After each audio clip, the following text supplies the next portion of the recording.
Hello friends, പുതിയൊരു വീഡിയോയിലേക്ക് എല്ലാവർക്കും സ്വാഗതം. നമ്മൾ റയൽ മാഡ്രിഡുമായി ബന്ധപ്പെട്ടുള്ള ന്യൂസുമായിട്ട് വന്നിട്ടുള്ളത്. റയൽ മാഡ്രിഡ് നാളെ സീസണിലെ അവസാന ഹോം മത്സരത്തിനിറങ്ങും. സീസണിലെ അവസാന ഹോം മത്സരവും ആഞ്ചലോട്ടിക്ക് കീഴിലുള്ള അവസാന റയൽ മാഡ്രിഡിലെ മത്സരവുമാണ് നാളത്തെ മത്സരം നടക്കാതെ പോകുന്നത്. നാളത്തെ മത്സരത്തിന് മുന്നോടിയായി ഇപ്പോൾ റയൽ മാഡ്രിഡിന്റെ ഭാഗത്തുനിന്ന് ഒഫീഷ്യൽ ന്യൂസ് പുറത്തു വന്നിരിക്കുകയാണ്.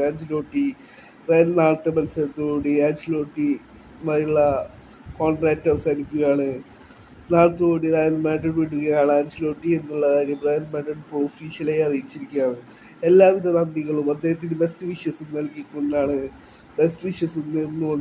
റയൽ മാഡ്രിഡിൻ്റെ ഒഫീഷ്യൽ പോസ്റ്റിൽ പറയുന്നത്. റയൽ മാഡ്രിഡിൻ്റെ ഒഫീഷ്യൽ പോസ്റ്റിൽ പറയുന്നു, റയലിന് ചരിത്രം കുറിച്ചിട്ടുള്ള ഒരു പരിശീലനാണ് ആൻചലോട്ടി എന്നാണ് ഇപ്പോൾ റയൽ മാഡ്രിഡ് ഒഫീഷ്യലായി അറിയിച്ചിട്ടുള്ള പോസ്റ്റിൽ പറയുന്നത്. എന്നും റയലിൻ്റെ ഫാമിലിയുടെ ഭാഗമായിരിക്കും ആൻചലോട്ടി എന്നും റയൽ മാഡ്രിഡിൻ്റെ ഒഫീഷ്യൽ പോസ്റ്റിൽ പറയുന്നു. 6 വർഷമായിട്ട് റയലിന് ചരിത്രം കുറിച്ചിട്ടുള്ള ഒരു പരിശീലനാണ് ആൻചലോട്ടി എന്നാണ് ഇപ്പോൾ റയൽ മാഡ്രിഡ് ഒഫീഷ്യലായി അറിയിച്ചിട്ടുള്ളത്. 6 വർഷത്തിൽ 15 കിരീടങ്ങൾ റയലിനായി സ്വന്തമാക്കിയിട്ടുള്ള ഒരു പരിശീലനാണ് ആൻചലോട്ടി എന്നാണ് റയൽ മാഡ്രിഡ് ഒഫീഷ്യലായി അറിയിച്ചിട്ടുള്ള പോസ്റ്റിൽ പറയുന്നത്. നാളത്തെ മത്സരത്തിന് ശേഷം ആൻചലോട്ടിക്ക് ട്രിബ്യൂട്ട് ഉണ്ടാവുമെന്നുള്ളതും റയൽ മാഡ്രിഡ് ഒഫീഷ്യലായി അറിയിച്ചിരുന്നു. റയൽ സോസിഡാഡിനെതിരെയാണ് നാളത്തെ മത്സരം വരുന്നത്.